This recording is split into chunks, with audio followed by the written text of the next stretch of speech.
Hello subscribers, నేను మీ ఇంద్రసేనారెడ్డి. ఈ రోజు మీకు ఒక నిర్ఘాంతపోయేటువంటి విషయాలని ఈ వీడియో ద్వారా చెప్పడానికి మీ ముందుకు వచ్చాను.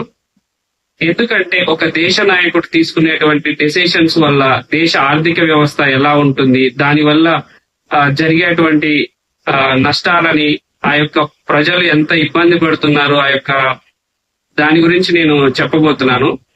ఒక దేశానికి ఇంకో దేశం మీద గెలవటానికి, అంటే ఈ మధ్యన మనకి జరుగుతున్నటువంటి ఇరాన్ మరియు యుఎస్ మధ్యన మీకు ఆల్రెడీ తెలుసు.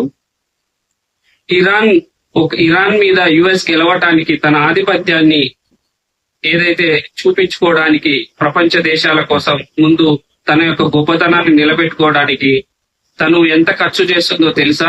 ఒక్క సెకండ్ కి మీరు ఈ యొక్క లెక్కలను కూడా చెప్తే మీరు నిజంగా నిర్ఘాంతపోతారు. ఎందుకంటే ఒక సెకండ్ కి అమెరికా ఇరాన్ ని నాశనం చేయడానికి 9,80,000 రూపాయలని పర్ సెకండ్ కి, అంటే నిమిషానికి 5,40,00,000, అంటే గంటకి ఆల్మోస్ట్ 360 కోట్లు, అంటే ఒక రోజుకి 8,500 కోట్లని తను ఖర్చు చేస్తుంది. అంటే ఒక దేశాన్ని నాశనం చేయడానికి ఇంకో దేశం చేస్తున్నటువంటి ఖర్చు, అంటే వాళ్ళ యొక్క ఆర్థిక వ్యవస్థని పన్నంగా పెట్టి ఇంకో దేశాన్ని నాశనం చేస్తుంది. దానివల్ల అమెరికా ఏం కాదు, ఇరాన్ దేశం కూడా నాశనం అవుతుంది. ఇరానే కాదు, దాంతో పాటు ఉన్న ఇజ్రాయిల్ కూడా వారి యొక్క ఆర్థిక వ్యవస్థని చాలా ఇబ్బంది పడతారు. ఎందుకంటే ఈ యొక్క యుద్ధం ఆల్మోస్ట్ 31 రోజుకి 31st డేకి వచ్చేసింది.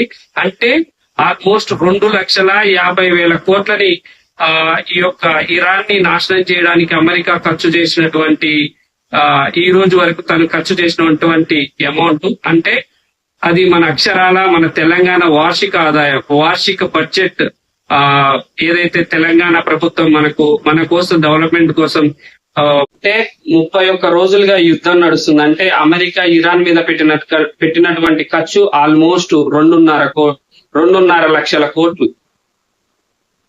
ఓకే, అది మన యొక్క తెలంగాణ కోసం మన ముఖ్యమంత్రి గారు రీసెంట్ గా మన కోసం 26-27 సంవత్సరానికి 2,50,000 కోట్లు, అంటే అది మన యొక్క తెలంగాణ బడ్జెట్ కి, వార్షిక బడ్జెట్ తో సమానం. సో ఒక దేశ నాయకుడు తీసుకున్నటువంటి నిర్ణయాల వల్ల ఆ దేశ ప్రజలతో పాటు ప్రపంచంలో ఉన్నటువంటి దేశాలు కూడా ఎంత ఇబ్బంది పడుతున్నాయో మనం రోజు చూస్తూనే ఉన్నాం. ఇలాంటి మరిన్ని అప్డేట్స్ కోసం చూస్తూనే ఉండండి real voice 9 YouTube channel. Please subscribe, like and share. Thank you.